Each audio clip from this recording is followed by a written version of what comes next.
Good morning, Earth citizens. Check out the world that I live in. This is what Olympia looks like most of the year. For any of you that don't live here and don't know, I always like showing, I like it when other people show kind of little images of the landscapes where they reside. Well, today I wanted to talk about purpose, I guess, which is pretty general, but basically, what are you all about? What are you all about in life? I had a friend ask me that once, and we were actually doing just a little bit of mushrooms, and they asked me, they just came up to me, it was very kind of out of the blue, and they were like, so what are you all about? It was almost like pretentious, but I respected it. And I had to really think about that, because I'm like, obviously there's a lot of things that I like and that keeps me around. But one that really came to mind was community. And I don't know if community is per se, this feather is always in the way.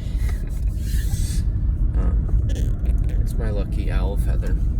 I actually got yelled at by some guy who was on the side of the road in someone else's property and clearly intoxicated and in a very miserable, negative vibe. He was like, hey, I can get you arrested for having that feather. And I just was like, really? I was like, I didn't even have anything to say to that. Well, yeah, so getting back to the subject, community is something we can be really proud, I guess, to be all about that. And however you're involved in your community, I've heard friends say, I just don't feel like anyone connects with me and there's no community. But there is, you just have to find it. There's little pockets of it. I've been going to open mics lately, and you really have to put yourself out there. You have to get out there, make a point of it, like put it in your calendar, be like, I'm gonna check out this new open mic. And you'll meet a lot of other people just checking it out for the first time too. And yeah, I'm sure it's challenging if you're more of an introvert. I would say I'm slightly more on the extrovert, in between introvert and extrovert, because I definitely have both. I have times I'm like very much an introvert and just don't want anyone else to be around, and I just have to like process or wake up if it's one of those days I didn't get great sleep, because I am just I can wake up just a total curmudgeon, totally like negative and everything, and I have to climb out of this hole that I just like woke up in. It's not recommended. It's not what I'm trying to do or be. It just is what I continue to find myself in. I've changed my lifestyle multiple times, and that's one thing about getting older, not to get too off topic here, but one thing I thought would be the opposite as I got older is I thought things would not necessarily get easier, but I would have more patience for them. Some things, yes. Some things. But it's quite maddening to find that it can go the opposite way. And I guess I have seen that in more elderly folks, how you can kind of have less patience for people and things and stuff just fucking up. There's the good and the bad here, but the bad gets to be really old really fast. Like really fast within, a decade or like half your lifetime. I thought I would more from exercising all the joy and all my intentions in joyful things that I would in fact evolve in that way. And I do have patience. I do like know how to redirect myself when I'm really, my attitude is just off. Because one thing about me is I just forgot my line of thought. Like waking up still. I'm a very joyful person. Is as far as my character and who I am. But I get very down at the days. It happens. It's pretty predictable. And so even though I've learned to work with that and through all the mental toughness and just the toughness of things not going the way I hoped they would go and that I imagined and tried to manifest them to, even though I don't get too much into all that manifestation. Like, things manifest if you put your intent into it, but it doesn't really manifest necessarily how you want it to. Sometimes on the rare occasion I've had things manifest even better than I thought they would. It's weird how the manifestation thing is kind of quite convoluted for me, because there's times that it works out, but there's times it almost seems to do the opposite. And I don't know what I'm doing wrong. I don't like the whole trial and error modality for this life that seems to be. That's just not my way of learning. It's life without mentorship. And we get mentorship from friends and family and people close to us. But they just know what, from their perspective, works for them, or has worked for them at least one point in time. But anyway, getting back to community, it really is interesting how being involved in community really does change us. And it can go wrong when you have a community and for whatever reason, if you don't connect with them or rub them wrong, or they rub you wrong and you feel like an outcast or an outsider, I guess is a better word, not necessarily outcast. I've felt kind of outcast from the church. Maybe that's my own thing, and I don't have any problem with that because I don't go to church anymore. But when I started asking lots of questions about things people don't question, they just trust and obey. They just believe, and it's like, that did not work for me. Of course, I had expectations based on things I read in the scriptures. I've talked to a lot of other people who've been through that too, and it's just confounding to me how some people, it just works for them and they stay in it, and I don't want to knock it, but it was fairly toxic for me, if I might say so. And I've found a lot of freedom in being out of that community and in a community that is accepting of different beliefs. Because the thing about Christianity and that community is the exclusiveness. It was pretty toxic to me how they believe such a negative thing about the world, and that, I mean, the world and society can be a pretty negative place, so they aren't completely wrong. But the extreme that they take it to, which is like, that people are like damned to hell. God, that is just such a horrific, and maybe people don't really think about it that way, but like, I read the Bible when I was interested in Christianity and being a pure being, but it almost got more impure as I tried to do that, because when you suppress certain things, that's innate with being a human, you're not only stifling yourself, but can cause buildup with, I don't know, like desire and pining. And I agree, it's good to cleanse and like get away from substances for periods of time and reconnect with just baseline consciousness and who you are outside of substances, and even positions in life where maybe you're not doing substances, but you're in a relationship that's not working working for you. And relationships can be like drugs. I would say one of the most powerful drugs when you're really in love and things fall apart. It's like, I mean, I've never done heroin, but I've said this before, but it seems, and I've heard other people say who have got off heroin, that it is similar to heroin. It can be similar to heroin withdrawal.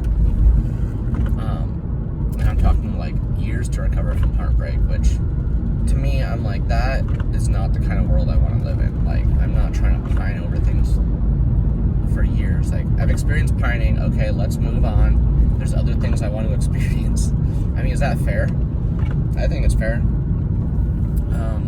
I think it's fair to experience something, but I don't want to experience something over and over again as if I haven't experienced it or learned it ever before.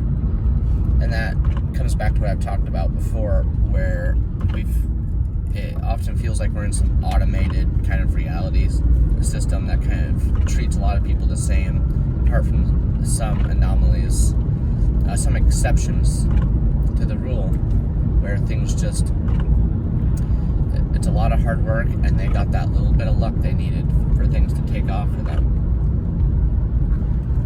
And that does happen, that does exist. And for a lot of us, it doesn't. It's like they say, like being in the musical field, it's like you can work and work at it and spend all these years, and you can reap rewards from that. But only so many people can be like rock stars or like make it. Not everyone can be a rock star, they say. But then my argument is, why can't you just be what you want to be? And I guess I've had friends and my family like endearingly call me a rock star and all that because they see me. It's not that I'm trying to be this like incredible figure that just everyone is in awe of, and they're just so, and like to have such an ego complex where it's like you're just graced to be in my presence. That's just yucky. Like, I'm not trying to be like that. I'm trying to, it's like I want a powerful, impactful, I want to facilitate that experience that I feel when I'm doing music and that I feel through music. I want other people to feel that joy. And so I facilitate that, and from practicing my medium of artwork, I've been blessed to see it work out for other people. But it's a lot harder until you're a made musician or a made like actor or whatever. It's like once you get known, as long as you keep putting out the stuff that the art that brought you to that place, and as that art changes and you can bring new things into being, as far as ideas and imagination, and that's the beauty of it. And so yeah, I'm trying to bring all this together because I got sidetracked a lot from the whole community thing, but it's all tied together. It's like with music, I mean, that's the thing I can talk to most because that's my medium of art, and I have other mediums, but that's the one that I've worked at best or the most. And I am a community person, so I'd say I'm all about community. That's what I'm all about. And I'm all about music and art and being present and being emotionally available, but not just being present, but also being able to get glimpses of the bigger picture, to not be so stuck in the present. It's a trendy thing to say, just be in the present moment and all that, and it's like, yeah, if you're just going to be in the present moment, you could just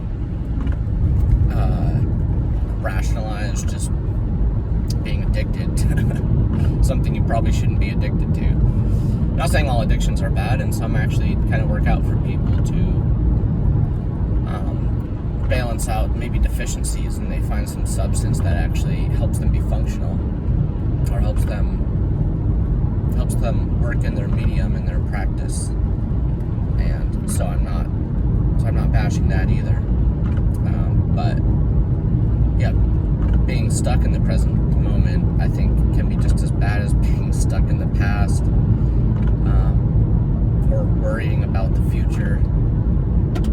I saw this bumper sticker that I love, that if I get one, maybe I wouldn't put it on my car. I don't know why. I've kind of like lost the aesthetic for putting bumper stickers on cars, but I like stickers and I put them on other things. Anyway, there was the sticker that said, worry is a waste of imagination. And being someone that's all about imagination as well, I was like, that's great. That's such a good, concise way to convey that, or to say that, you know. So, yeah, to wrap it all up, the potency of community and what you have to give your community and what your community gives back.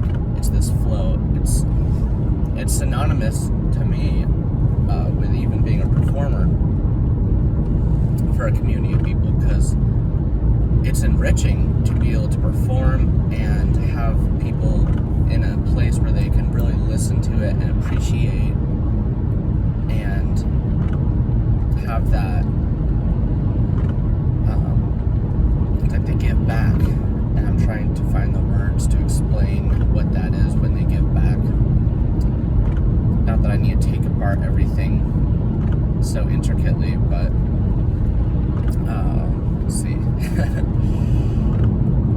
Yeah, they give back in ways where it's like they appreciate, maybe they get inspired, and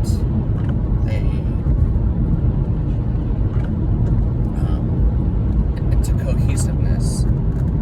It's gestalt. It's a word that I brought up before.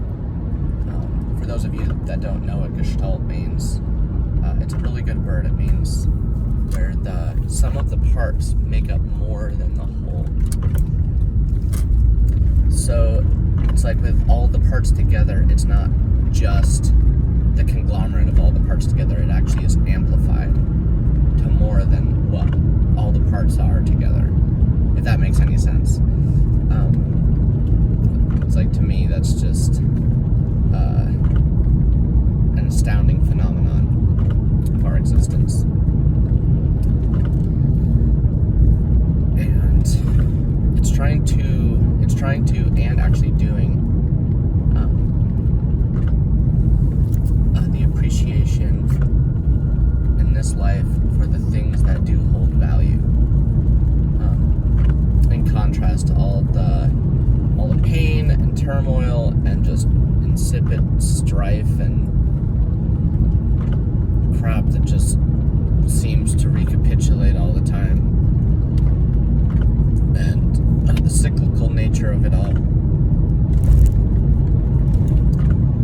So I hope this was edifying, and even if it's just a discussion, I'm always inspired to hear other people talk about community and all the little things that bring us together and really give our lives purpose and bring that joy, that bliss in those present moments in such a way that can be profound and be remembered and build people up, inspire people, strengthen people in their power, in their sovereignty as humans and beings. And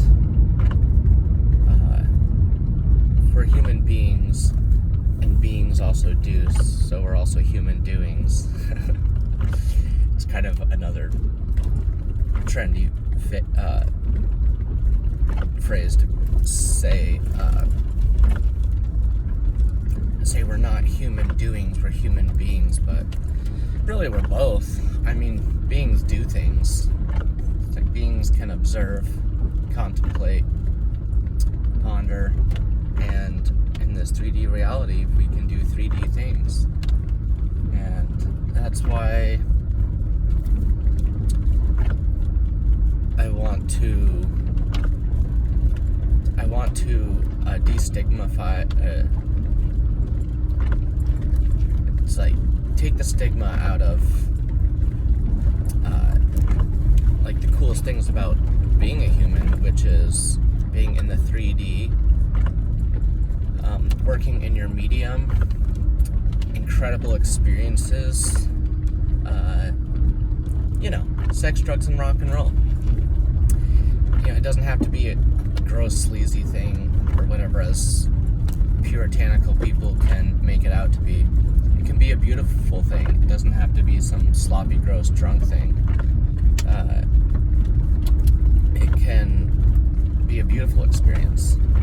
And when we behold it in that way, we can really have profound experiences within those altered states. And appreciate the things we do have and the pleasures we do have here, and find that balance in between the pleasure and the pain. I brought it up before, but the coincidentia positorum, I think it's Latin, I'm not sure, but I've heard Terence McKenna use that term, and I've mentioned this before, but it's the union of opposites. And because we live in a dualistic world, it's probably a term for the whole non-duality thing that is, I see a lot of videos on it. I have a hard time grappling with it and grokking from that, because I don't know if you can live in non-duality. I mean, maybe you can, and I just don't have the wherewithal to understand that. But even like non-polarity can mean, in this polarized world, it seems like a polarity in itself, because we live in a polarity. And sorry, these windshield wipers, I wonder if that's just annoying the whole time. Like I said, it's like rainy, gray Olympia day, and that is most of the year here. And some people really enjoy it and get used to that, and other people like me, it's just gotten old. I have a lot of friends moving away.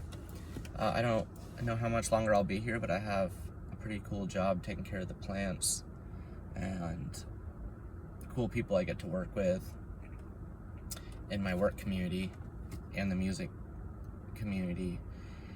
It's more of a personal balance and internal thing I have with my disposition with this reality. And that's the challenge, is more my internal world, where at least I got to the point I don't project on my friends and people in my community as much, because I don't hate the players anymore so much as I hate the game. This game is so construed and so confusing at times and so frustrating at times, and I think it's the biggest challenge, and that's the thing that can